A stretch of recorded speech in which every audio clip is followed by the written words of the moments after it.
পৃথিবীর মানচিত্রে সবচেয়ে বেশি জায়গা দখল করা দেশ কোনটি জানেন? পঞ্চম স্থানে রয়েছে ব্রাজিল। দক্ষিণ আমেরিকার সবচেয়ে বড় দেশ ব্রাজিলের আয়তন প্রায় ৮৫,১০,০০০ বর্গ কিলোমিটার। এদেশের জনসংখ্যা প্রায় ২১,৭৩,০০,০০০। চতুর্থ স্থানে রয়েছে যুক্তরাষ্ট্র।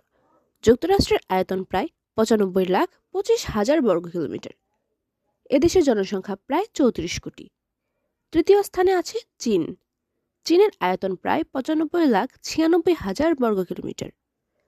জনসংখ্যার দিক থেকে বিশ্বের শীর্ষে থাকা দেশটির জনসংখ্যা প্রায় ১৪২ কোটি। দ্বিতীয় স্থানে রয়েছে কানাডা। উত্তর আমেরিকার এই দেশটির আয়তন প্রায় ৯৯,৮৪,০০০ বর্গ কিলোমিটার। কানাডার জনসংখ্যা প্রায় ৩,৯০,০০,০০০। আয়তনের দিক থেকে বিশ্বের সবচেয়ে বড় দেশ হল রাশিয়া। রাশিয়ার মোট আয়তন প্রায় ১,৭০,৯৮,০০০ বর্গ কিলোমিটার। আয়তনে বিশাল হলেও দেশটির জনসংখ্যা তুলনামূলক কম, প্রায় ১৪,৪০,০০,০০০। এই ছিল আয়তনের দিক থেকে বিশ্বের শীর্ষ ৫টি দেশ। এ ধরনের গুরুত্বপূর্ণ সাধারণ জ্ঞান জানতে চ্যানেলটি সাবস্ক্রাইব করুন।